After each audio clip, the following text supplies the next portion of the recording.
السلام علیکم ورحمۃ اللہ وبرکاتہ نحمده ونصلي على رسوله الكريم اما بعد الحمد لله نحمده ونستعينه ونستغفره ونؤمن به ونتوكل عليه ونعوذ بالله من شرور أنفسنا ومن سيئات أعمالنا ونعوذ بالله من شرور أنفسنا ومن سيئات أعمالنا من يهده الله فلا مضل له ومن يضلله فلا هادي له ونشهد أن لا إله إلا الله وحده لا شريك له ونشهد أن سيدنا ومولانا محمدا عبده ورسوله صلى الله عليه وعلى آله وأصحابه وبارك وسلم تسليما كثيرا أما بعد فأعوذ بالله من الشيطان الرجيم بسم الله الرحمن الرحيم والمؤمنون والمؤمنات بعضهم أولياء بعض يأمرون بالمعروف وينهون عن المنكر ويقيمون الصلاة ويؤتون الزكاة ويطيعون الله ورسوله أولئك سيرحمهم الله إن الله عزيز حكيم صدق الله العظيم. قابل احترام مائیں، بہنیں، بیٹیاں، بہوئیں، بچیاں اور ہمارے بھائی، اللہ جل جلالہ و عم نوالہ کو عورتیں بہت پسند ہیں، اور حضور صلی اللہ علیہ وسلم کو بھی عورتیں بہت پسند تھیں. آپ فرماتے تھے کہ مجھے عورتیں جو ہے بہت پسند ہیں، اور اللہ کو بھی بہت پسند. دلیل کیا؟ دلیل یہ کہ اسی لیے اللہ تعالیٰ نے پوری عورتوں کی صورت نازل کی ہے. سورۃ النساء، عورتوں کی صورت.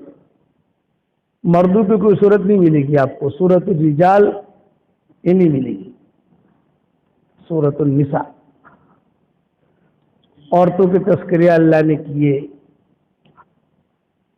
اور عورتوں کے قصے بہت بیان کیے. اتنا احترام کیا عورتوں کا، اتنا احترام کیا کہ کسی عورت کا نام قرآن میں بیان نہیں کیا. صرف ایک مریم کا نام ہے. ان کے خاص قصے کی وجہ سے مریم کا نام قرآن میں آیا ہے، سورہ مریم. ورنہ کسی اور عورت کا نام نہیں ملے گا. بھائی عائشہ، اللہ کہتے حضرت عائشہ کا قصہ ہے تو ان کا نام آتا. امہات المومنین کے قصے ہوتے تھے تو نام آتے کتابوں کے قرآن شریف کے اندر، لیکن چھپایا. پتہ چلا کہ عورت کا نام بھی چھپانے کی چیز ہے، لوگوں کے سامنے کہنے کی نہیں ہے. عربوں کی یہاں عورتوں کے نام لینا بہت بڑا عیب سمجھتے ہیں، بہت بڑا ہے. لیکن پکارنا ہو تو کیا کریں گے کہ یا ام محمد، یا ام احمد، یہ کہیں گے. اور اگر کسی کا کوئی بیٹا ہے ہی نہیں، غیر شادی شدہ ہے، کسی کا بیٹا نہیں ہے کیا، تو اس کو یا ام احمد کہہ کے پکاریں گے. بار بار جب کہیں گے یا ام احمد، سمجھ لو کہ اس کی کوئی اولاد نہیں ہے. نام نہیں کہیں گے. کہ عورتوں کو سفارش اللہ نے کی، مردوں کی سفارش اللہ نے نہیں کی. مردوں کو تو چھوڑ دیا گیا، اپنا کام کرو. لیکن عورتوں کی سفارش کی. عاشرہن بالمعروف. لوگوں کو کہا اللہ تعالیٰ کی طرف سے سفارش نامہ آوے تو بہت بڑی چیز ہو جاتی ہے نا، کہ اے لوگوں، اے مردوں، عورتوں کے ساتھ اچھی طریقے سے رہو، ڈھنگ کے ساتھ. دنیا میں کیا کہا الرجال قوامون علی النساء، کبھی مرد اوپر عورت نیچے. یہ اور جنت کے اندر یہ ہوگا کہ وہاں عورتوں کی چلے گی ریورس کرنٹ جسے کہتے ہیں، الٹا، کہ وہاں عورتیں جنت میں جنت پہلے کون جائے گا کہ میاں اور بیوی دونوں کا جنتی ہونے کا فیصلہ ہو گیا کہ دونوں کا جنت میں جاؤ، دونوں جنت میں جاؤ، تو سب سے پہلے کون جائے گا کہ مرد، نہ عورت جائے گی. آدم علیہ السلام کی 22 فصلی سے حضرت حوا کو اللہ نے پیدا کیا. کیا مطلب کہ دل جو ہے نا، دل یہ بائیں طرف ہوتا ہے، اور اشارہ اس بات کی طرف کہ عورت کو اپنے دل کے قریب رکھو، یہ اشارہ ہے. اگر یہ اڑی چڑی ہوتی ہیں، یہ عورتوں کو اتنی سیدھی نہیں ہوتی، ٹیڑھی ٹیڑھی کو سمجھ گئے نا آپ، بہت سنائے گی، آدھا گھنٹہ تقریر کرے گی، آپ کہو کہ تو سونی تو رہے چتلی بولو سو تو مجھو بولی سو، یہ بھی ہوتا ہے. لیکن نبھا کے چلنا کہ بائیں پسلی سے پیدا کیا آدم علیہ السلام کی، دل جو ہے بائیں طرف ہوتا ہے، کہ عورت کو اپنی بائیں طرف، جہاں عورت کو اپنے دل کے قریب رکھو. عورت کے اندر ماں بھی آ گئی، بیٹی بھی آ گئی، بہن بھی آ گئی، سب آ گئی، بیوی بھی آ گئی، سب خیال رکھوایا. عورت کی کسی زمانے میں کوئی قدر نہیں ہوتی تھی، جتنی قدر نہیں ہوتی تھی اتنا ہی اللہ تعالیٰ نے اس کا درجہ بڑا کر دیا. پر عورت کو تو پہلے لوگ انسان سمجھتے ہی نہیں تھے، کیا تو گدھاڑو سے، کہ گدھاڑو سے دھوڑو رسن اکاڑو سے. ساری دنیا کی جو کالونیاں ہیں نا، فرینچ کالونی، چائنیز کالونی، پھر یہ عرب کالونی، حضور صلی اللہ علیہ وسلم کے آنے سے پہلے کوئی قدر نہیں، مایوب سمجھتے تھے. بچی پیدا ہو تو اس کو دفن کر دیتے تھے. آتے تھے جب اسلام آیا تو آتے تھے اور آ کر کہتے تھے کہ حضرت میں نے اتنی لڑکیاں زندہ دفن کی ہیں. فرزدق شاعر گزرا ہے، اس کے نانا جب مسلمان ہوئے، فرزدق شاعر کے نانا یا دادا، تو یہ بہت مالدار تھے لیکن دل والے تھے. جس کسی گھر میں بھی کوئی عورت حمل سے ہوتی تو مکہ والے تو نشان کر کے جاتے تھے کہ یہ حمل والی عورت ہے. اب پتہ نہیں لڑکا پیدا ہوتا ہے کہ لڑکی پیدا ہوتی ہے، وہ انتظار میں رہتے تھے. اور یہ بڑے میاں پیسوں کے پوٹلے لے کر باہر بیٹھ جاتے تھے، اور باہر بیٹھ کر پتہ چلا کہ لڑکا ہے تو پوٹلے لے کے چلے جاتی تھی، اور پتہ چلا کہ لڑکی ہے تو وہی بیٹھے بیٹھے اعلان کرتے، بھئی یہ لڑکی ہے، مجھے دے دو، میں پیسے دیتا ہوں تم کو. لے لیتے، پھر اس کو پالتے، پوستے، بڑا کرتے، شادی کرتے. فرزدق کے نانا یا دادا جب مسلمان ہوئے تو حضور صلی اللہ علیہ وسلم کی خدمت میں آ کر انہوں نے خود نے قصہ سنایا کہ میں نے 100 لڑکیوں کو بچایا ہے.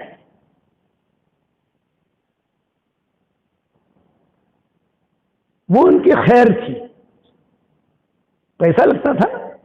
مشرکین مکہ غریب لوگ تھے، عورت کو سب لڑکی کو دفن کیوں کرتے تھے؟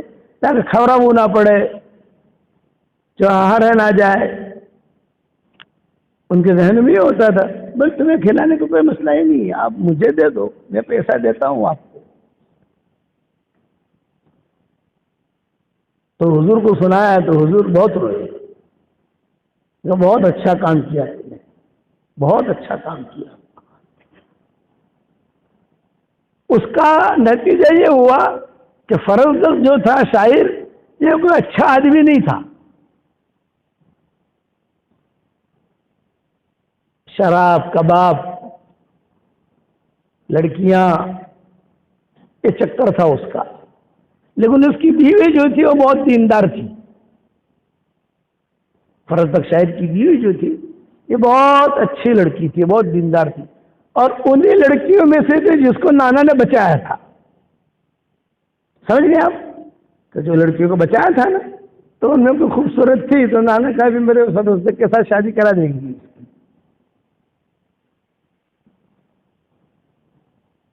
جب اس کا انتقال ہوا, حسن بصری کا زمانہ تھا, تو حسن بصری نے لوگوں سے پوچھا کہ بھی مرحومہ کا شوہر کہاں ہے؟ جب عادت تو شراب میں ہے. وہ بلا اس کو,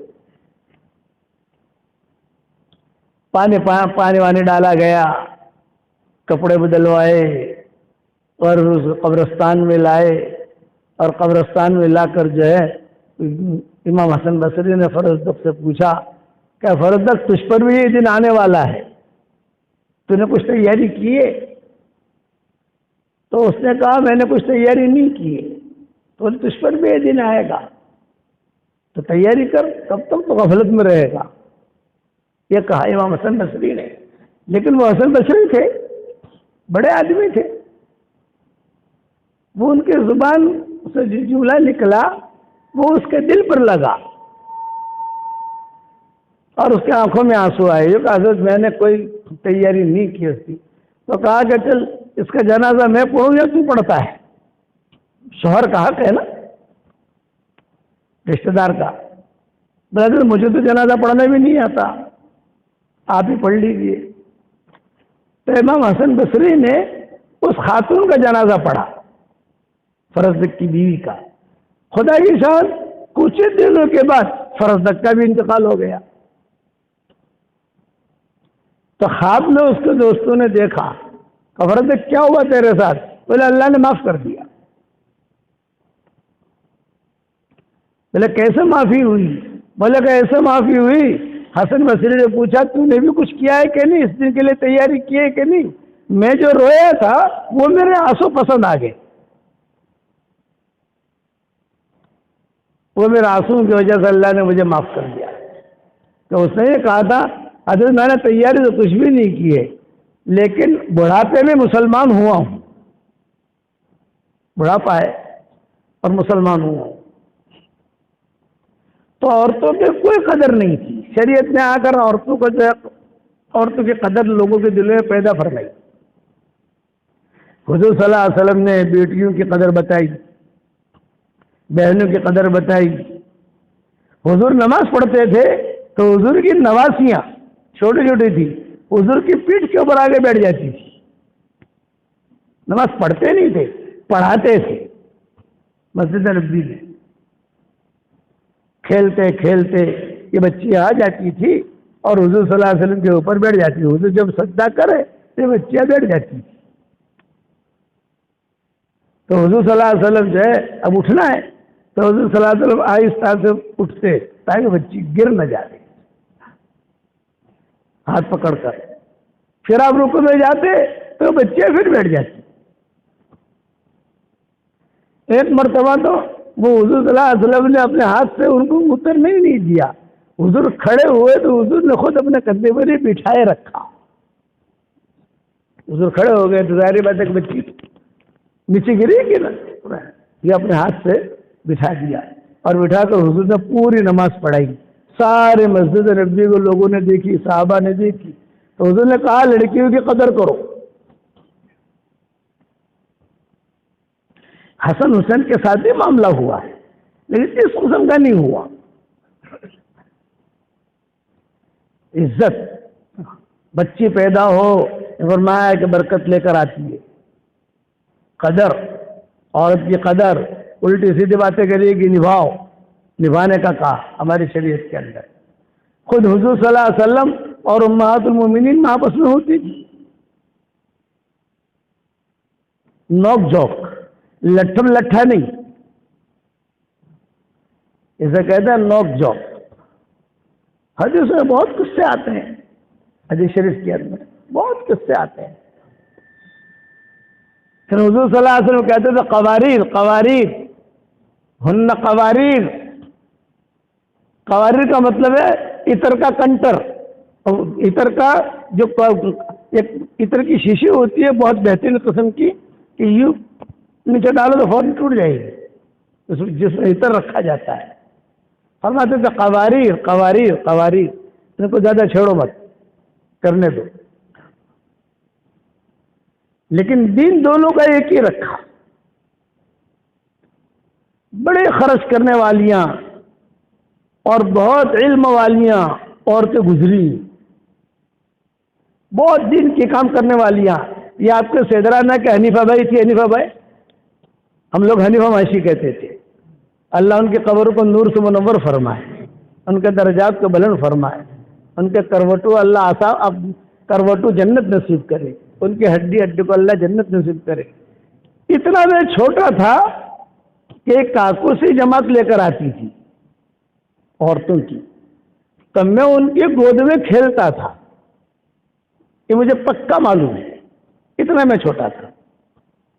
چہرہ تو مجھے یاد رہا نہیں، لیکن ان کی اوڑھنی یاد ہے مجھے. وہ بھری ہوئی اوڑھنی ہوتی تھی نا. آپ کیا کہتی ہیں کہ عورتیں جھالر والی کہیں یا کیا کہیں، اب تو رواج رہا نہیں. اب تو سب جو ہے سب شہزادیاں بن گئی ہیں. پہلے بیچاری ممنوعیاں تھی، اب تو شہزادیاں. وہ پہنتی تھی اور پہن کر جو ہے مجھے کہتی تھی بھائی دین کو ہم بہو کر جو ہو. یہ جملہ ہوتا تھا یہ اپنے بڑے لوگوں کو کہنے کا، بھائی دین کو ہم بہو کر جو ہو. کتنا کام لیا اللہ نے ان سے، امریکہ میں، افریقہ میں، زامبیا میں، ادھر ادھر ادھر. اب تک ان کے تربیت میں رہی ہوئی جو لڑکیاں ہیں، اب تک دینداری ان کے گھروں میں ہے. اب تک جس پر انہوں نے محنت کی. دو عورتیں جنہیں میں جانتا ہوں، ایک ہمارے عزیز آپا ہوتی تھی، ڈاکٹر عزیز آپا بمبئی میں، اور ایک ہماری حنیفہ آپا اور ایک حمید آپا. یہ تینوں جوان لڑکی میں اس میں محنت کرتی تھی. آج تو مرمرا کے چلی گئی، ان کا انتقال ہو گیا، لیکن جو خیریں چھوڑ گئی وہ خیریں ہیں.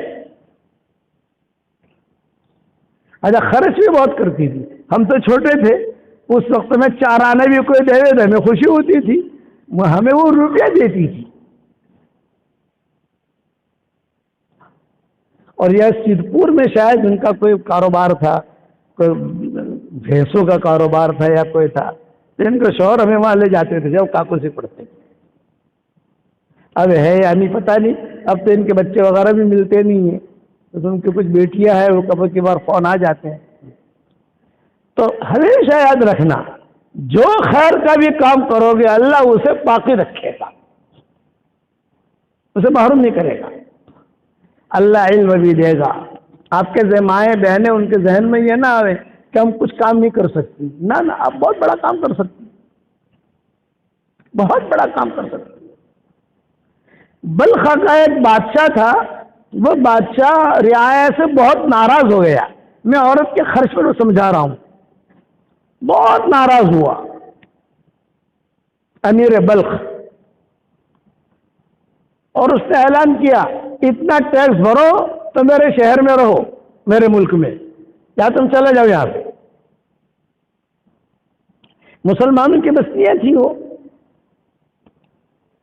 چنانچہ سارے مسلمان جمع ہوئے بلخ کے بادشاہ کے پاس اور یوں کہا بھائی تیرا اتنا ٹیکس بھرے گا کون؟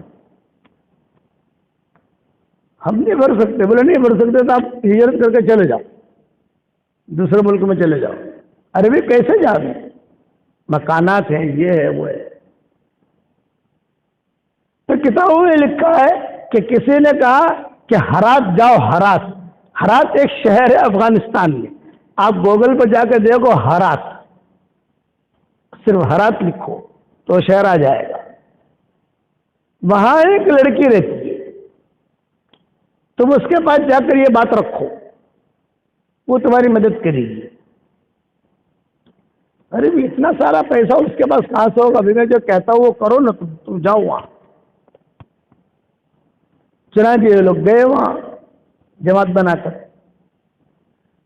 پوچھا یہ لڑکی کہاں رہتی ہے؟ بولے یہاں رہتی ہے.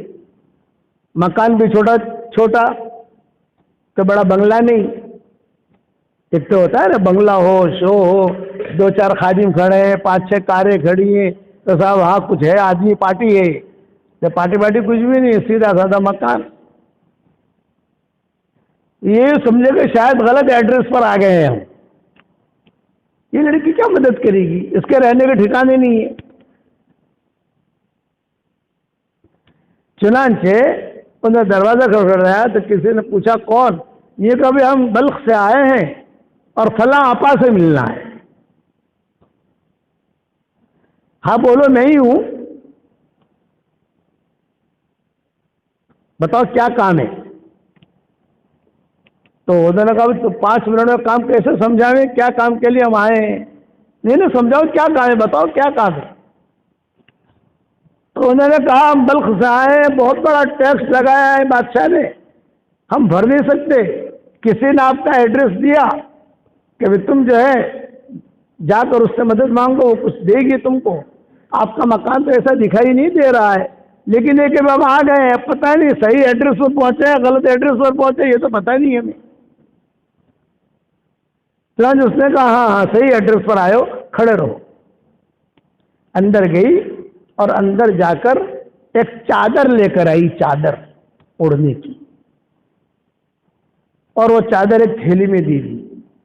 یہ چادر لے جاؤ، اس کو بیچو اور سب کا ٹیکس ادا کرو، اور پیسہ بچ جائے تو اس پیسے سے مسجد وغیرہ بنا دینا، مسجد ہے یا مسافر خانہ ہے یا جو بھی ضرورت مسلمانوں کی ہے وہ بنا دینا. خیر وہ لوگ بھی مذاق سمجھنے لگے، یار آپ تو پاگل سوڑی سے شروع سے آج چادر نے آتلا بدا پیچھا.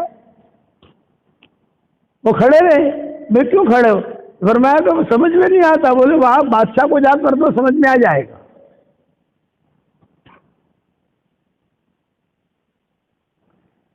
بہت قیمتی چادر تھی وہ. چنانچہ اس میں اصلی ہیرے جڑے ہوئے تھے، اور جنات کے ساتھ اس کا نکاح ہوا تھا. اس لڑکی کا جنات کے بادشاہ کے ساتھ نکاح ہوا تھا. طواف کرتے کرتے محبت ہو گئی تھی، جنات کی نظر پڑ گئی تھی، اس نے مہر میں چادر دی تھی. یہ اس کا قصہ ہے. اب وہ جو ہے آئے بادشاہ کے پاس چادر لے کر، کہا لو بھائی آپ کا جو بھی حساب کتاب ہے لے لو. بادشاہ نے چادر کھولی تو بادشاہ نے کہا او ہو اتنی قیمتی چادر کہاں سے لائے تم لوگ؟ اور میں بھی حرات سے لائے. اس نے چادر تم کو ہدیہ دی؟ ہاں ہدیہ دی ہم کو. تمہارا ٹیکس ادا کرو، آپ کا جو ٹیکس ہے وہ لے لو، باقی اس پیسہ ہمیں واپس کرو.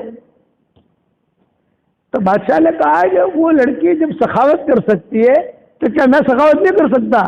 جاؤ سارا ٹیکس معاف. سمجھ میں آئے سکے نا، سارا ٹیکس معاف. اب تو یہ لوگ خوش ہو گئے، لیکن تھے اللہ والے، ہیرا پھیری والے تھے ہی نہیں. کوئی کے جی مت ہو آ تو معاف تھی سے وہاں اپنے وہ ٹھکانا لگاڑ سو. ایسے نہیں تھے. چھپ کر بھی گناہ کرو گے تو اللہ ظاہر کرے گا، اور چھپ کر نیکی کا کام کرو گے تو اللہ ظاہر کرے گا. فوراً 1 ہفتے کے بعد 2 ہفتے کے بعد یہ سارے کے سارے جو ہے یہ لے کر واپس آئے چادر. اور چادر واپس لے کر کہا گیا آپا ہمارا کام ہو گیا، یہ چادر واپس لے دو. تقوی والی لڑکی تھی، اس نے کہا یہ چادر میں نہیں لے سکتی. اب کیوں؟ کہ اس پر غیر محرم کی نظر پڑی ہے. میری چادر پر غیر محرم کی نظر پڑ جائے، وہ چادر میرے گھر میں نہیں آ سکتی.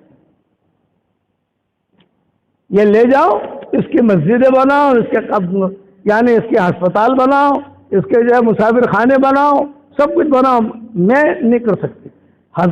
کتابوں میں لکھا ہے کہ کئی مسجدیں بنائی گئی. آپ لوگ افغانستان گئے ہو؟ نہیں گئے؟ نہیں گئے.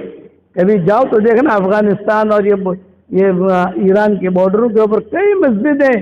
چادر والی مسجد نمبر 1، چادر والا مسافر خانہ نمبر 2 ایسا، نمبر 1 نمبر 2 نمبر 2 ایسا کو چھوٹی بڑی چھوٹی بڑی چھوٹی بڑی سب مسجدیں ملیں گی. وہ چادر بیچی، اس کا پیسہ آیا، اس کے پیسے سے جو ہے سارا تیار ہوا. اتنا خرچ کرنے والی تھی عورتیں ہوتی تھی، اتنا خرچ کرنے والی. آج ہے ہماری مائیں بہنیں، آج تو جتوں انبھاڑے راکھو، جتلی پوٹلی آوے یہ انبھاڑے راکھو. ہمارے ممنوں نے بھی تو یہی ہے نا، جے آوے انبھاڑے راکھو. کوئی بتاڑوا دو نا چتلوں سے. حدیث وہ ایک تھی جی، حضور نے بھی ہے کہ آپ نے ضرورت چپکے چپکے پورا کرو. وہ حدیث تو یاد رہی، خرچ کرنے کی حدیث تو یاد رہی نہیں. وہ حدیث سناتی ہے شوہروں کو، استعینوا علی حوائجکم بالکتمان فإن کل ذی نعمت محسود. کہ حضور نے فرمایا اپنی ضرورتیں چپکے چپکے پوری کرو، اس لیے ہر نعمت والا حسد والا ہوتا ہے. એટલે હું કોઈને બતાડતી જ નથી પોટલી હું શું છે. میں کہتا ہوں وہ حدیث یاد نہیں ہے کہ خرچ کرو، وما انفقتم من شیء فهو یخلفہ. جتنا خرچ کرو گے اللہ دے گا. یہ قرآن کی آیت یاد نہیں ہے. وَأَمَّا بِنِعْمَةِ رَبِّكَ فَحَدِّثْ.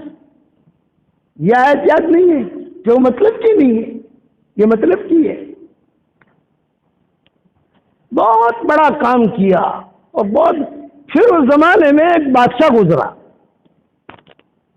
اس نے سوچا کہ بھئی اتنی لڑکی کی وجہ سے میں انشاءاللہ دوسری مرتبہ جب میں آپ کے صدرانہ میں آؤں گا تو یہ لڑکی اور جنات میں عاشقی کیسے ہوئی وہ بھی بتاؤں گا آپ کو انشاءاللہ طواف کرتے کرتے. لیکن بعد میں، ابھی نہیں، ابھی ٹائم نہیں ہے. جنات کے بادشاہ کے ساتھ لڑکی کی شادی ہوئی نا تو اس نے مہر میں یہ دیا. طواف کرتے کرتے حتیم پر ان کی عاشقی ہوئی. حتیم کرتے بات، جنات بھی طواف کرتے ہیں، انسان بھی طواف کرتے ہیں. اور لمبا قصہ ہے، کہاں جاؤں یہ تو بات پتہ نہیں کیسے ذہن میں آ گئی. صدرالے میں بہت دنوں سے میں سالوں سے بیان بھی نہیں کیا میں نے. تو بادشاہ نے یہ سوچا، میں عورت کی فضیلت بتا رہا، اس نے کہا ان لڑکی نے اتنی خدمت کی ہے اور تو میں شاندار مسجد بناؤں. تو بہت بڑی مسجد بنائی اس نے. تو لوگوں نے کہا تو نے اتنی بڑی مسجد بنائی ہے ہرات کے اندر، اور بڑا مجمع ہوتا ہے. ہمارے بیانات ہوتے ہیں جب بھی ہم گئے، بہت بڑا مجمع جمع ہوتا ہے وہاں پر، بھری رہتی ہے مسجد. اب میں ارادہ کر رہا ہوں پھر سے سفر کا. ہر جگہ جہاں جاتے ہیں وہاں مجمع الحمدللہ جمع ہو جاتے ہیں. اور آج کل تو آج کا سبق جو ہے سدا بہار ہے، سب جگہ اللہ تعالیٰ پہنچا دیتا ہے. آج کا سبق سن لیجئے، آج کا سبق سن لیجئے. تو بادشاہ سے لوگوں نے کہا کہ تم اتنی بڑی مسجد بنا رہا ہے، وہی پیسوں سے جو چادر کے پیسے بچے ہوئے تھے کچھ پیسے تو ڈال رہا ہے، تو اتنی بڑی مسجد کے لیے امام بھی بڑا ہونا چاہیے. عام امام صاحب کھڑا کر دے گا تو لوگ کیسے اس کے پیچھے نماز پڑھیں گے؟ بڑا عالم آنا چاہیے. تو بادشاہ نے کہا یہ بڑا عالم آنا چاہیے، کس کو بلاؤں؟ کہا امام راضی کو بلاؤ. تفسیر راضی ایک تفسیر ہے، امام راضی نے تفسیر لکھی ہے، تفسیر راضی. یہ کہاں رہتے ہیں؟ یہ فلاں ملک میں رہتے ہیں. تو بادشاہ اپنی فوج کے ساتھ سفر کر کے وہاں پہنچا اور معروف بادشاہ تھا. جب وہاں پہنچا تو امام راضی جو تھے جب تفسیر کرتے تھے تو پورا شہر ان کی تفسیر میں آتا تھا. باہر کوئی نہیں ملے گا آپ کو، دکانیں بند، ایک عورت نہیں ملے گی، ایک مرد نہیں ملے گا، سب ان کے مجلس میں ہوتے تھے. امام راضی کی تفسیر ایسی مشہور تھی. اب تو چھپ بھی گئی ہے تفسیر راضی. بادشاہ گیا تو بادشاہ نے دیکھا کہ پورا شہر خالی ہے. ارے یہاں تو کوئی بھی نہیں. بولے سب تفسیر میں گئے ہوئے ہیں، سب تفسیر میں گئے ہوئے ہیں. بادشاہ جو ہوئے پیچھے جا کے بیٹھ گیا. اور جب تفسیر چھوٹ جاتی تھی تو پھر دکانیں لگ جاتی تھی، لوگ آ رہے ہیں، خرید رہے ہیں، بیچ رہے ہیں. یہ ترتیب تھی. تو بادشاہ جا کے بیٹھا، تفسیر ختم ہوئی، دعا ختم ہوئی، تو لوگوں نے بادشاہ امام راضی سے کہا ملک کا بادشاہ آیا ہے آپ کی تفسیر میں. اچھا بھائی کیوں آیا؟ یہ فرمایا پتہ نہیں کیوں آیا ہے لیکن آیا ہے. تو امام راضی نے کہا بلاؤ. امام راضی بیٹھے رہے، وہ بادشاہ بھی آیا، فوج بھی آئی، اکرام کیا، الیک سلیک ہوئی. تو پوچھا امام راضی نے یہاں اتنا لمبا سفر کر کے آپ کیسے آئے، کیا کام تھا آپ کو؟ یہ فرمایا حضرت میں نے بہت بڑی مسجد بنائی ہے، چادر والی مسجد، بہت بڑی مسجد بنائی ہے، جامع مسجد، وہ اب تک ہے، مرمر کے پتھروں سے بنی ہے. تو میں چاہتا ہوں کہ آپ کو میں دعوت دوں، آپ وہاں آئیں اور وہاں قیام کریں اور وہاں لوگوں کو نماز پڑھائیں اور وہیں پر اپنا پڑھنا پڑھانا درسگاہ وہ بناوے، تفسیر فقہ. تو امام راضی نے کہا بھائی میں اتنا دور سفر کر کے وہاں آؤں، میرا یہاں جمایا ہے، میں کیوں چھوڑوں؟ سب بچے سب پورا شہر آتا ہے میرا بیان سننے کے لیے، میں نہیں آتا. امام راضی نے منع کر دیا. لیکن جو خادم لوگ ہوتے ہیں نا، خادم یہ پوائنٹ جانتے ہیں. تو امام راضی کا ایک خادم تھا جو رخصت رہتا تھا، اس نے بادشاہ سے کہا کہ یہ نہیں آئیں گے، اگر آپ کو لے جانا ہے تو ایک بات کرو، آپ تو وہ آئیں گے. کیا کروں؟ یہ کہو امام راضی سے کہ میں نے بہت بڑی مسجد بنائی ہے اور قبلے میں علماء اختلاف کر رہے ہیں. بعض علماء کہتے ہیں قبلہ یوں ہے، بعض علماء کہتے ہیں قبلہ یوں ہے، بعض علماء کہتے ہیں قبلہ یوں ہے. وہ مسئلہ حل کرنا ہے، آپ آؤ گے تو مسئلہ حل ہوگا، آپ نہیں آؤ گے تو مسئلہ حل نہیں ہوگا. یہ مان جائیں گے بادشاہ، یہ امام صاحب مان جائیں گے. تو دوسرے دن بادشاہ آیا. ہاں بھائی کیوں آئے؟ فرمایا ہمارے حضرت مسجد میں نے بنائی ہے، قبلے میں اختلاف ہے، بعض علماء کہتے ہیں یوں ہے، بعض کہتے ہیں یوں ہے. اب آپ آؤ گے تو آپ پر سب متفق ہوں گے، ویسے لڑائی رہے گی وہاں. بادشاہ نے کہا کہ ہاں بھی، وہ امام راضی نے کہا کہ ہاں یہ تو بات صحیح ہے کہ بھائی لڑائی جہاں ہو تو وہاں جا کر مجھے صلح کرانی چاہیے. چلو میں آؤں گا لیکن میری شرطیں. کیا شرط ہے؟ یہ کہا میں میرے شاگردوں کو لے کر آؤں گا. تو کوئی بات نہیں، میرے خدام بھی ہوں گے تو کوئی بات نہیں. بادشاہ کو کیا پڑی ہے، بادشاہ کو کیا کمی ہے. پورا قافلہ روانہ ہوا، راستے میں درس دیتے دیتے دیتے دیتے یہ منزل پر پہنچے. جب وہاں پہنچے وہاں لوگوں کو پتہ چلا کہ حضرت تشریف لائے ہیں تو سارا کو سارا ہرات والے سب جمع ہو گئے. امام راضی آئے ہیں، امام راضی آئے ہیں، امام راضی آئے ہیں. بڑے آدمی تھے، سب جمع ہو گئے اور سب نے جمع ہو کر استقبال کیا. اور بادشاہ نے کہا کہ امامت کرائی. امام راضی نے 1 ہفتے تک نمازیں پڑھائی. 1 ہفتے تک. جب 1 ہفتے تک نمازیں پڑھائی، کوئی نے تو بادشاہ کو بلا کر پوچھا بھی میں نے 1 ہفتے تک نماز پڑھائی ہے، کسی نے بھی قبلے کے بارے میں کوئی اختلاف نہیں کیا ہے. تو بادشاہ نے کہا ہاں حضرت یہ سب متفق ہو گئے آپ کے نماز پڑھانے سے. حالانکہ اختلاف کچھ تھا نہیں، وہ ان کو لانا تھا. تو امام راضی نے کہا چلو بھی جس کام کے لیے آئے تھے وہ کام ہو گیا، اختلاف دور ہو گیا، اب ہمیں واپس بھیجو ہمارے علاقے میں. تو وہ جو خادم تھا نا جس نے تشکیل کی تھی، اس نے بادشاہ سے کہا کہ دیکھو ان کی تشکیل کرو کہ یہیں رہ جاؤ. وہ خادم تھا تھوڑا کھانے پینے والا. اب بادشاہ کے یہاں کھانے اچھے اچھے ملتے تھے، فروٹ وہاں ملتے نہیں تھے. تو بادشاہ نے کہا ان کی تشکیل کرو کہ یہ یہیں ٹھہر جائے تو ہمارا بھی بھلا ہو جائے گا.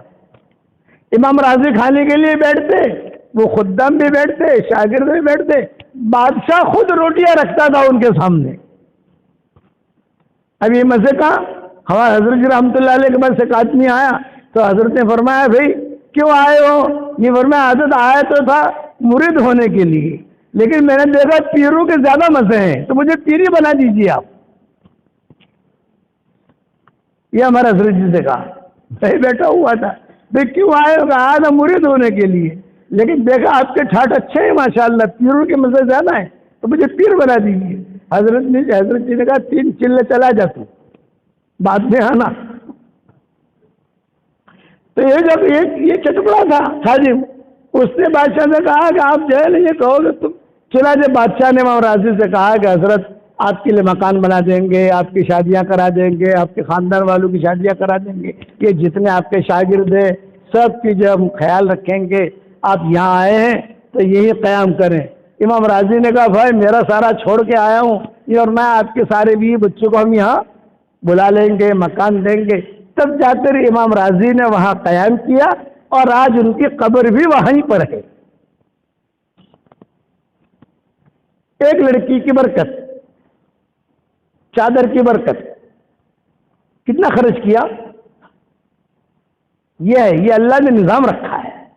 اس لیے عورتیں کبھی نہ سمجھے کہ میں کچھ نہیں کر سکتی۔ میرے والد صاحب رحمۃ اللہ علیہ فرماتے تھے گھر میں بیٹھ کر عورت ساری دنیا کی نمازوں کا ثواب لے سکتی ہے۔ بھائی کیسے لے سکتی ہے؟ یہ وہ نیت کرے اللہ مجھے طاقت دے گا، میرے شوہر کو طاقت دے گا تو میں ساری دنیا میں جماعت میں جاؤں گی، دعوت دوں گی لوگوں کو۔ خیالات اونچے ہونے چاہیے دین کے لیے۔ یہ جی بی ہوتی ہے نا، جی بی سم کارڈ ہوتا ہے نا، میرا سم کارڈ، اس میں جی بی ہوتی ہے، کبھی اتنی جی بی کا موبائل ہے، 25 جی بی کا موبائل ہے، تو ہمارے دماغ میں دین کے لیے کروڑ گنا زیادہ جی بی ہونی چاہیے لگی ہوئی۔ میں میرے دین کو یہ پانی پہنچاؤں گا، یہ پانی پہنچاؤں گا، یہ پانی پہنچاؤں گا۔ پھر اللہ کا معاملہ بھی اس کے ساتھ ایسا ہی ہوتا ہے کہ اللہ اسے توفیق دیتا ہے۔ اور آپ کے حنیفہ ماشی کا تازہ مثال آپ ذہن میں رکھ لو، جو بوڑھے ہیں انہوں نے تو دیکھا ہوگا، جو بوڑھے نہیں ہیں، جوان ہیں، جو بعد میں پیدا ہوئے انہوں نے سنا ہوگا۔ اب تک ملکوں کے اندر حنیفہ ماشی کو لوگ یاد کرتے ہیں۔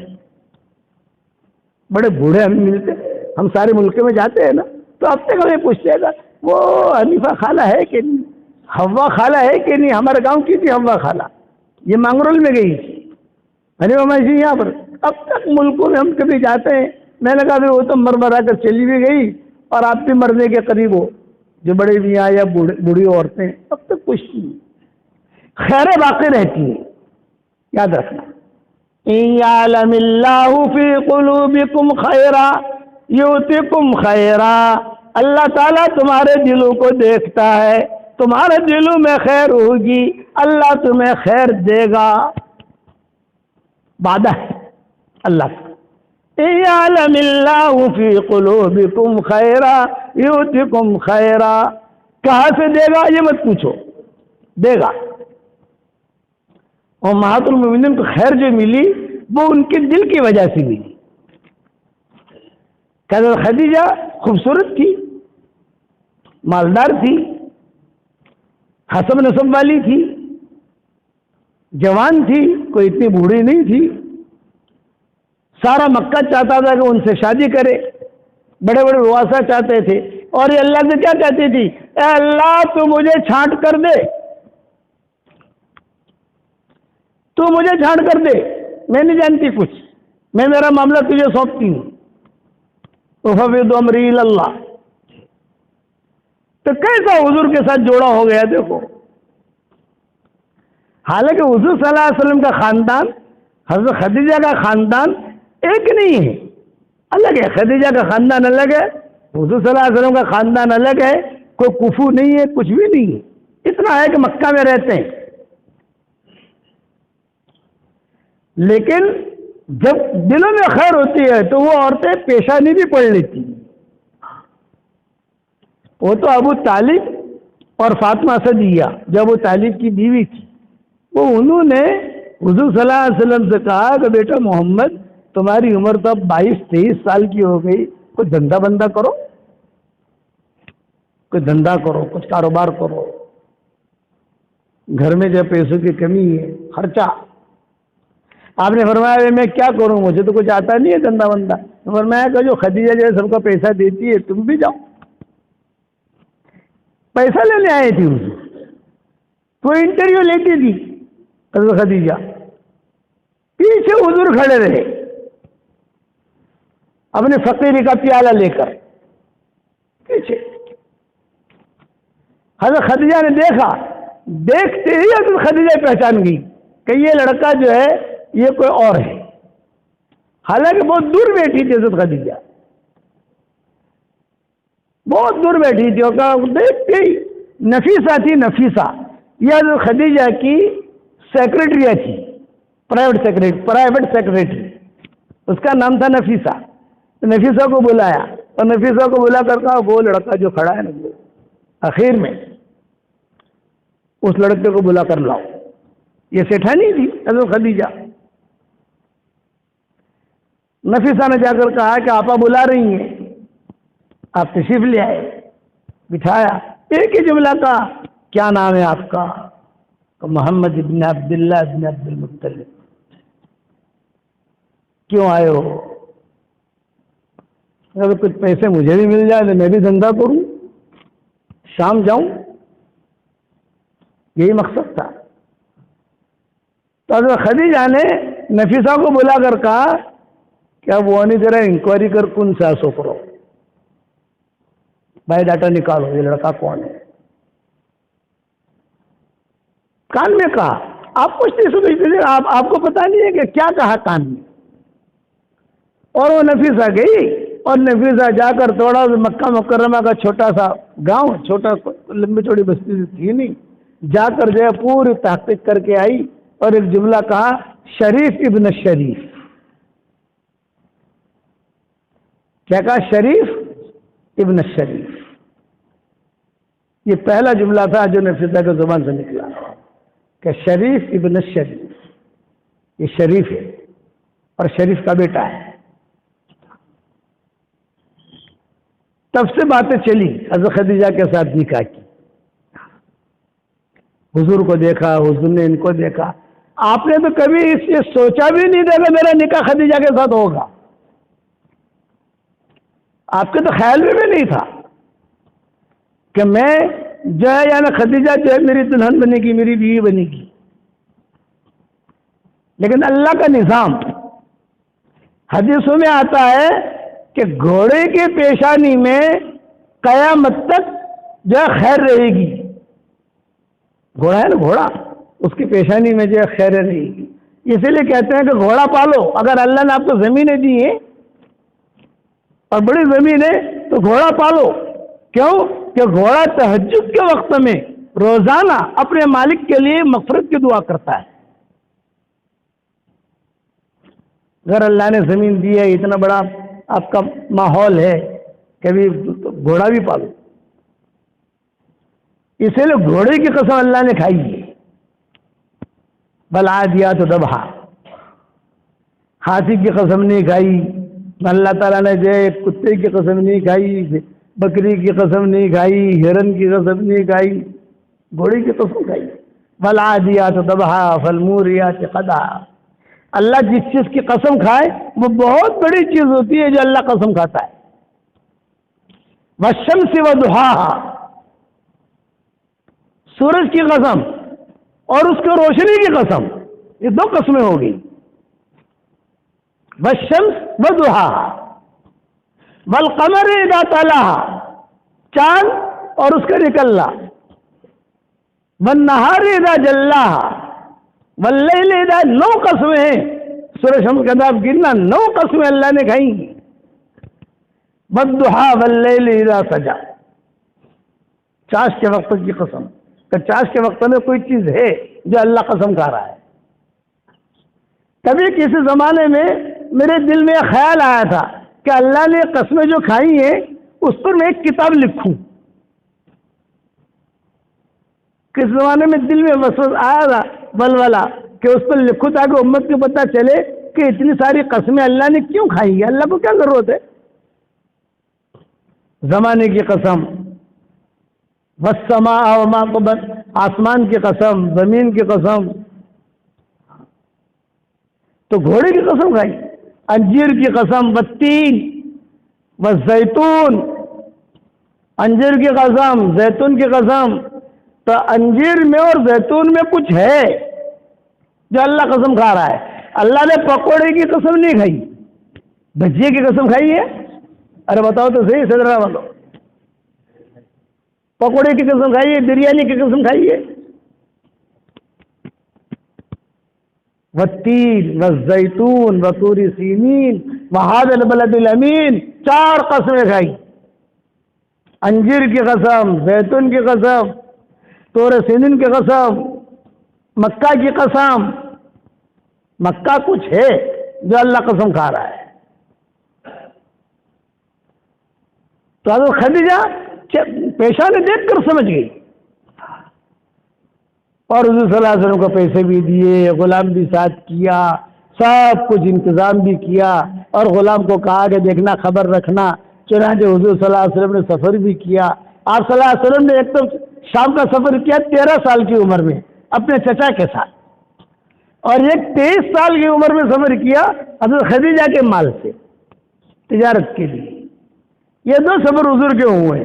پھر حضور کا سفر آخر میں ہوا تبوک تک کا, شام نہیں گئے, آخر میں تبوک تک گئے, تبوک سے واپس آئے. وہ 40 دن کا سفر تھا یا 2 مہینے کا سفر تھا وہ. پھر حضور کا وصال ہو گیا. جب سارا نفع لے کر وہاں سے واپس آئے تو وہ جو ساتھ میں غلام کیا تھا وہ سب سے لڑتا تھا. لڑائی کرنے کے تجارت کے اندر آپ ہاؤ سے یہ حساب لڑ. تو حضور کہتے تھے لڑ مت, تیرا جو بھی بنتا ہے میرے نفع میں سے لے لینا, لڑ مت. لڑائی اچھی چیز نہیں ہے. حالانکہ حضور کو نبوت نہیں ملی ہے جی, نبوت 40 سال میں ملے گی, 24 سال کی عمر ہے. واپس جب آئے, خیر ہے, میں کہتا ہوں دل میں خیر ہے تو اللہ خیر دے گا, دل میں کاٹے ہیں تو اللہ کاٹے دے گا. اس لیے اپنے دل کو پاک صاف رکھو, قلب سلیم پیدا کرو. اور ایک مسئلہ یاد رکھنا, قلب سلیم اور قلب سقیم, دل 2 قسم کے ہوتے ہیں. سلیم دل, کیا مطلب سلیم دل کا؟ جس دل کے اندر کسی کے بارے میں کوئی برائی نہیں, پاک صاف دل, نہ حسد ہے, نہ بغض ہے, نہ کینہ ہے, کچھ نہیں. اس کی ہر دعا اللہ قبول کرے گا, اس کی ہر عبادت اللہ قبول کرے گا. اور قلب سقیم, جس کے دل کے اندر حسد بھی ہے, کینہ بھی ہے, بدگمانی بھی ہے, سب ہے, اللہ کہتے ہیں کہ اس کے کوئی دعا قبول نہیں ہوگی, کوئی عبادت قبول نہیں ہوگی. اور ہمارے دل کیسے ہیں وہ ہم جانتے ہیں. وہ صاف دل کی خاتون تھی حضرت خدیجہ. حضور سامان لے کے سفر کر کے آئے, سارا حساب کتاب رکھا. تو حضرت خدیجہ نے کہا یہ پوٹلی کس کی؟ آپ نے فرمایا آپ کی, راس المال, پونجی جو ہوتی ہے ہماری. حضرت خدیجہ نے لے کر اپنی طرف کر دی. محمد یہ پوٹلی کس کی؟ یہ کہا یہ اس کی. جو غلام ساتھ گیا تھا اس کی بھی تو محنت تھی نا, یہ اس کی. تو یہ پوٹلی کس کی؟ یہ پوٹلی میری. پھر یہ چھوٹی پوٹلی کس کی؟ یہ فرمایا کہ یہ سب سے لڑائی کرتا تھا وہاں پر. تو میں نے کہا کہ تیرا نفع تو جو ہے نا سب چھوڑ دے, تو تیرا جو بھی خرچہ ہوگا میں دے دوں گا تجھ کو. تو میں نے اس کا حصہ نکالا ہے. کتنا صاف ستھرا حساب. حضرت خدیجہ نے کہا بہت اچھا. غلام سے کہا جا تو کمرے میں چلا جا. نفیسہ تھی, وہ نفیسہ سے بھی کہا تو بھی چلی جا وہاں. اب کمرے میں حضور صلی اللہ علیہ وسلم ہے اور حضرت خدیجہ ہے اور کوئی نہیں. تو حضرت خدیجہ نے کہا محمد یہ پوٹلی جو میری ہے یہ تم لے دو. آپ بہت خوش ہو گئے. ارے واہ, نفع تو تھا ہی اپنا, اور موڑی بھی دے دی حضرت خدیجہ نے, اور میرے حصے کا جو نفع ہے وہ بھی تم لے لو, تمہارے حصے کا نفع ہے وہ بھی تم رکھو. تو کافی مال جمع ہو گیا نا. اب تنہائی میں خدیجہ بات کر رہی, محمد تم جوان ہو, تمہارا شادی کرنے کا ارادہ ہے؟ کیسے خدیجہ کہہ رہی, ہمیشہ یاد رکھنا خیر کس کے ہاتھ میں ہے بھائی؟ اللہ کے ہاتھ میں. ہواؤں کے ساتھ خیریں آتی ہیں. دعاؤں میں سکھاتا ہوں, اے اللہ ہواؤں کے ساتھ جو خیریں آتی ہیں وہ خیریں ہمارے لیے مقدر فرما, اور ہواؤں کے ساتھ جو برائیاں آتی ہیں اس سے تو ہماری حفاظت فرما. تو آپ نے جواب دیا ہاں مجھے شادی اور نکاح کا تقاضا تو ہے. تو حضرت خدیجہ نے کہا کیا خیال ہے اگر میرے ساتھ تمہارا نکاح ہو جائے؟ خود نے پیغام رکھا. تو آپ کما رہے تھے. کنوارا آدمی جو ہوتا ہے، کنواری لڑکی، کنوارا آدمی شرماتا ہے. وہ تو آج کل کے کنوارے شرماتے نہیں. آج کل کی کنواری لڑکیاں جو شرماتی نہیں، وہ حیا گئی. لیکن عام طور سے یہ ہوتا ہے کہ کنوارا ہو کنواری ہو تو وہ تھوڑا محسوس کرے گی. حضور تو کنوارے تھے تو محسوس کیا، پسینہ نکلا، سرخ ہو گئے، آنکھیں سرخ ہو گئی. اور خدیجہ نے کہا، اور خدیجہ کا مقام جانتے تھے حضور صلی اللہ علیہ وسلم. تو آپ نے جواب دیا کہ نکاح کا شادی کا مسئلہ ہے، یہ مسئلے میں تو ایسا ہے کہ گھر والوں کے مشورے کے بغیر کوئی قدم نہیں اٹھا سکتے. گھر والوں کو پوچھنا پڑے گا نا. ابو طالب کو، فاطمہ کو. ابو طالب کی بیوی کا نام تھا فاطمہ. تو ایک ہی گھر کے اندر ساس بھی فاطمہ اور بہو بھی فاطمہ. جس گھر میں فاطمہ، دو فاطمائیں ہوں، اس گھر میں برکتیں بہت ہوتی ہیں. کسی کو سنانا مت آپ لوگ. جس گھر میں فاطمہ، کسی زمانے میں گھروں کے اندر فاطمہ ہی نام رکھتے تھے. فاطمہ اول، فاطمہ دوم، فاطمہ سوم، سمجھ گئے آپ؟ فاطمہ چہارم. مولانا یوسف صاحب رحمۃ اللہ علیہ سے مفتی زین العابدین کو بہت محبت تھی، پاکستان والے حضرت جی ہمارے مولانا یوسف صاحب رحمۃ اللہ علیہ.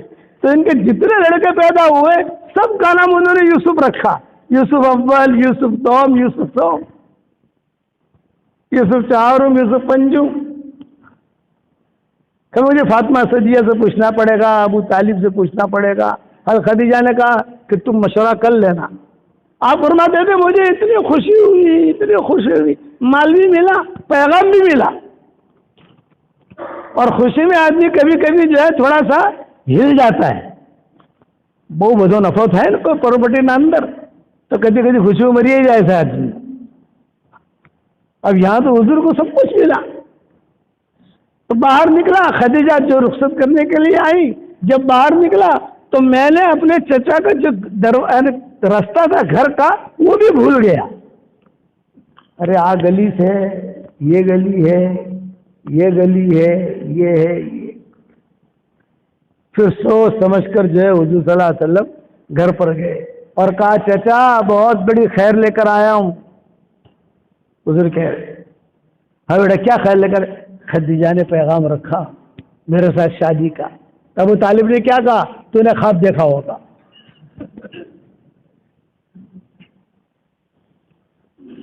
لیکن فاطمہ صدیہ نے کیا کہا؟ ومسم کوسو غصہ ہو گئی فاطمہ صدیہ. آپ ایسا کیوں کہتے ہو خواب دیکھا ہوگا؟ میرا بیٹا جو ہے خدیجہ سے بھی افضل ہے. یہ فاطمہ صدیہ نے کہا. دونوں میاں بیوی تھے نا، ابو طالب اور فاطمہ صدیہ. تو وہ کہہ رہے خواب دیکھا ہوگا، اتنی بڑی عورت تجھے کہاں رشتہ دے گی؟ اور فاطمہ صدیہ کیا کہہ رہی ہے؟ ایسا کیوں کہہ رہے ہیں آپ؟ ہمارا محمد جو ہے خدیجہ سے بھی افضل ہے.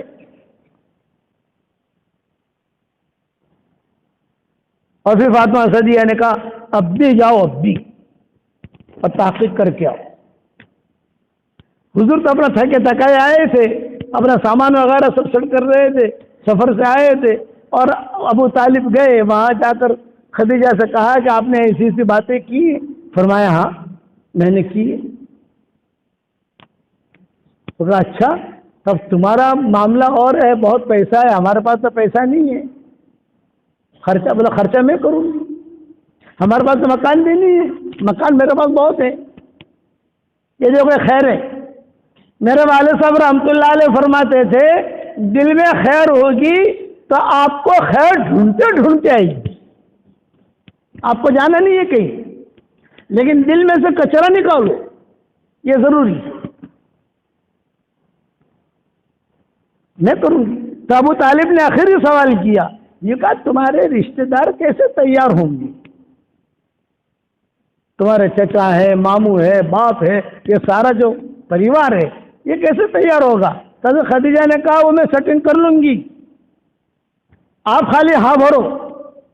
بھائی ہاں تو ہے، لیکن ذرا سمجھاؤ تو صحیح کیا۔ یہ کہ میری عادت ہے روزانہ میرے والد کو سورج غروب ہونے کے بعد 1 بوتل شراب کی پلاتی ہوں روزانہ، لیکن جب کوئی خاص کام ہوتا ہے، کوئی بڑے چیک پر سگنیچر کرانے ہوتے ہیں، سمجھانے کے لیے کہہ رہا، کوئی بہت بڑا کام ہوتا ہے تو 2 بوتلیں پلا دیتی ہوں۔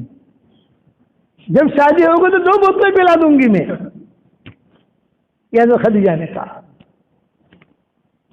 شادی کی تاریخ طے ہو گئی، حضور بھی آ گئے، ابو طالب بھی آ گئے، اور سب نکاح بھی ہو گیا۔ ابو طالب نے نکاح پڑھایا، اور ابو طالب نے نکاح میں ایک جملہ کہا، خدیجہ یاد رکھنا، مال کے اعتبار سے تمہارے پاس مال بہت ہے، لیکن عزت کے اعتبار سے میرا بھتیجا تم سے بہت اونچا ہے۔ خدیجہ نے کہا کہ صحیح ہے۔ رخصتی ہو گئی۔ جب حضور کمرے میں داخل ہوئے شب زفاف میں، تو خدیجہ نے حضور کا ہاتھ پکڑا اور ایک جملہ کہا، محمد تمہارا ہاتھ جو میں پکڑ رہی ہوں میرا کوئی اور مقصد نہیں ہے، بس آج مجھ سے ایک پرومس کرو، ایک وعدہ کرو، ایک دن آئے گا کہ اللہ تمہیں نبی بنائے گا، تمہاری پیشانی سے نبوت کا نور ٹپکتے ہوئے میں دیکھ رہی ہوں، جب اللہ تم کو نبی بنائے مجھے طلاق مت دے دینا۔ اس پر حضور روئے۔ حضور کے قصے یاد تھے، 23 سال کی عمر کے قصے تو یاد رہتے ہیں نا، 4 سال کے قصے آدمی بھول جاتا ہے، لیکن 23 سال کے قصے تو یاد رہتے ہیں۔ اخیر تک حضور نے نبھایا حضرت خدیجہ کو، اخیر تک چلتے رہے۔ یہ خیریں ہیں، بس بات میں اسی پر ختم کرتا ہوں کہ آپ کے سیدرانہ کے اندر خیریں ہونی چاہیے، دل صاف رکھو، اور جو دعوت کا کام جو ترتیب سے چل رہا ہے اس ترتیب سے کرو، اور اللہ تعالیٰ سے خیریں مانگو، اللہ سے اپنا رشتہ جوڑو۔ اور ایک ہدیہ دیتا ہوں آپ لوگوں کو، قبول کرو گے بھائی؟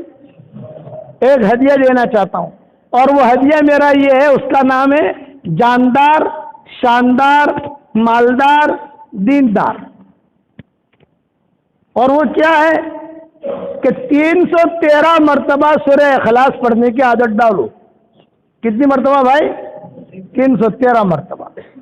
تو 31 بنگلے روزانہ جنت میں تیار ہو جائیں گے انشاءاللہ، اور کوئی انکم ٹیکس والا فون کرے گا نہیں۔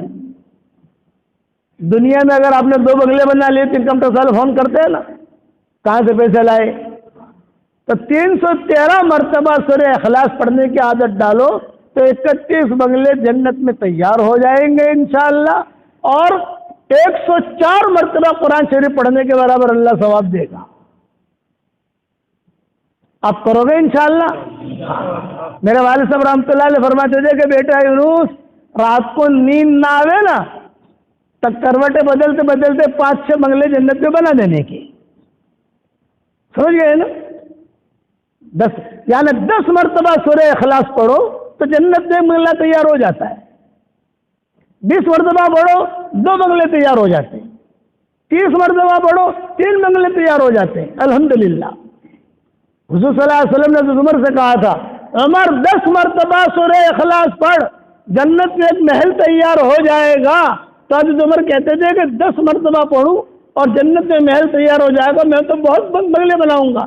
آپ نے فرمایا جتنی طاقت ہو بنا، تو بناتے بناتے تھک جائے گا، اللہ دیتے دیتے نہیں تھکے گا۔ تو سیدرانہ والوں کو بھی یہ ہدیہ دے کے جا رہا ہوں، روزانہ 313 مرتبہ کم سے کم، پھر زیادہ جس کو جتنا پڑھنا ہو۔ ڈاکٹر نہیں ہمارے شکاگو میں امریکہ میں، وہ کہتے ہیں مولانا جب سے آپ کا میں نے بیان سنا میں نے 10 لاکھ مرتبہ سورہ اخلاص پڑھا، 5 لاکھ آپ کو ہدیہ دے دیا، 5 لاکھ میرے لیے رکھا۔ لیکن مولوی صاحب جنت میں بنگلے ملیں گے نا؟ میں نے کہا کروڑ مرتبہ قسم کھا کے کہتا ہوں کہ ملیں گے، کہ حدیث صحیح ہے، نبی کی بات غلط نہیں ہو سکتی۔ تو بیچاری آہستہ آہستہ کہتی ہے مولانا ایک بات پوچھوں، ناراض تو نہیں ہوں گے؟ میں نے کہا ناراض ہونے کا کیا مطلب بیٹا، پوچھو کیا پوچھتی ہو؟ تو میں سے کہ بھاڑو بھاڑو آپ سے کہ نہیں آوے؟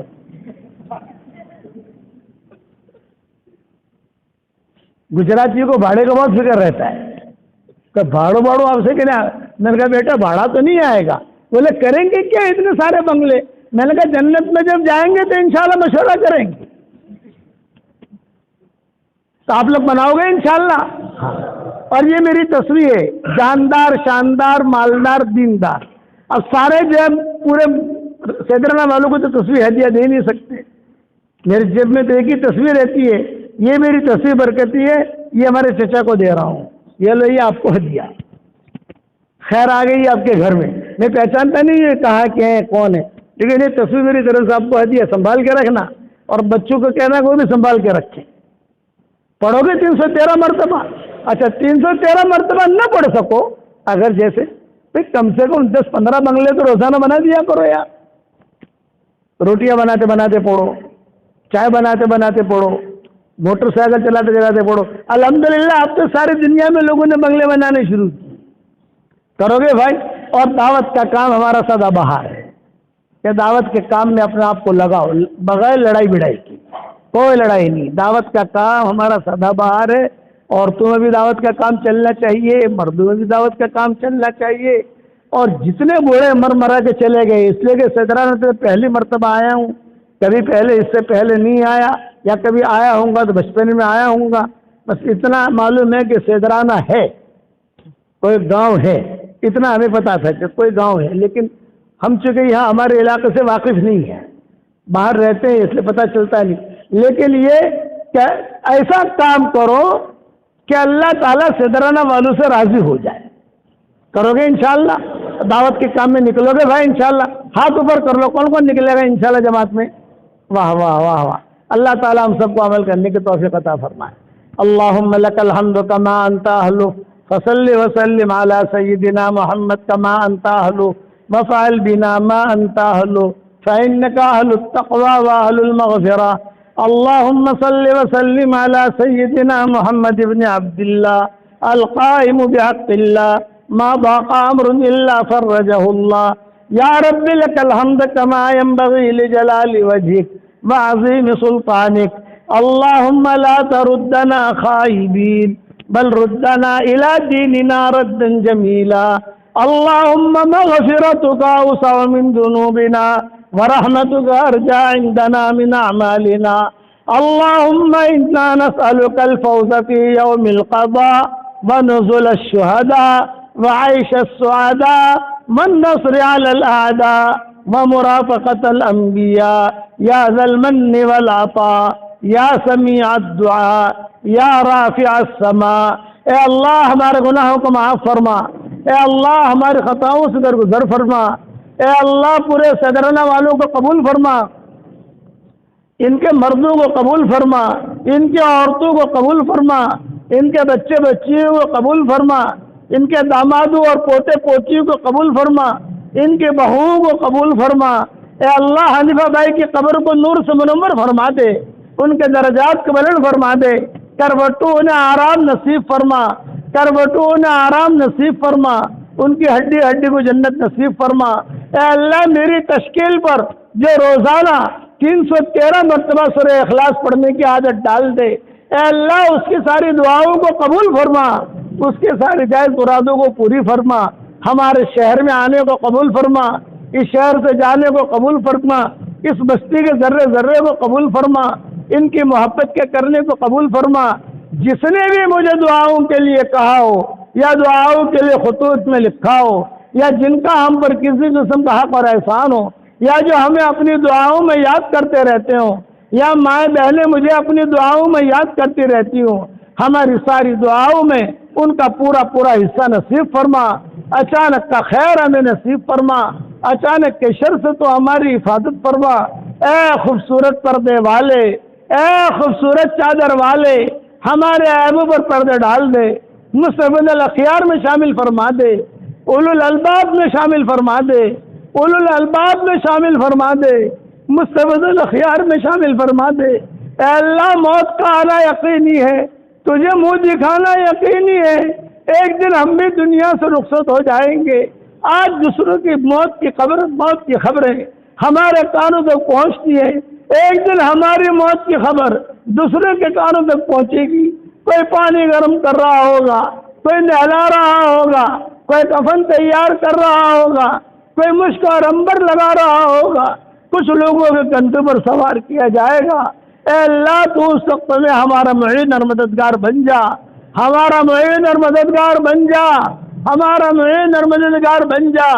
جس کرم سے آپ نے ہمیں اس صدرانہ کی مسجد میں جمع کیا ہے، تیرے اسی کرم سے جنت الفردوس میں تیرے لگتے قیامت کی آنے والی ہماری نسلوں کے ساتھ تیرے نبی کے پڑوس میں تو ہم سب کو جمع فرما۔ اے اللہ جن کے لڑکے اور لڑکیاں شادی کے لائق ہوں، غیر شادی شدہ ہوں، بہترین جوڑوں کا ان کے لیے انتظام فرما۔ جو بھی اولاد ہوں نیک صالح اولاد انہیں نصیب فرما۔ جن کے اولاد تے مگر نافرمان ہو، ان کی نافرمان اولاد کو تو فرما بردار بنا دے۔ ہمارا کھویا ہوا دین واپس دے دے، ہمارا کھویا ہوا قرآن واپس دے دے، ہماری کھوئی ہوئی عزتیں واپس دے دے، ہمارے اقدام اور اقلام کو قبول فرما لے، اور ہمارے سفر کو تو بے انتہا قبول فرما۔ جس کے دل میں جو جائز مرادیں ہوں، عافیت سے ان کے جائز مرادوں کو پوری فرما کر اس میں خیر کی شکلیں اور صورتیں پیدا فرما۔ اگر آپ نے ہمارا نام سعید اور نیک بختوں میں لکھا ہو تو ہمارا نام انہیں میں لکھے رکھیو، اور اگر آپ نے ہمارا نام شقی اور بدبختوں میں لکھا ہو تو ہمارا نام ان کے فہرست سے مٹا دینا، اور نیک لوگوں کے فہرست میں ہمارا نام لکھ لینا۔ لکھنا بھی آپ کا کام ہے، مٹانا بھی آپ کا کام ہے، لوح و قلم بھی آپ کے پاس ہے۔ شہداء میں تو ہمارا نام لکھ لے، شہداء میں تو ہمارا نام لکھ لے۔ اے اللہ اس مجلس میں فرشتے بھی موجود ہیں، اے اس مجلس کے فرشتوں، ہمارا رب ہم سے روٹھا ہوا ہے، ہمارے روٹھے ہوئے رب کو ہم سے منوا دو۔ اے اللہ اس امت سے تو کب تک روٹھا رہے گا؟ اس امت کی اجتماعی اور انفرادی پریشانیوں کو دور فرما، اور اپنے فضل و کرم سے ہماری ساری دعاؤں کو قبول فرما۔ سبحان ربک رب العزت عما یصفون وسلام علی المرسلین والحمد للہ رب العالمین۔ میں سلام کروں، سلام کا جواب دے دو۔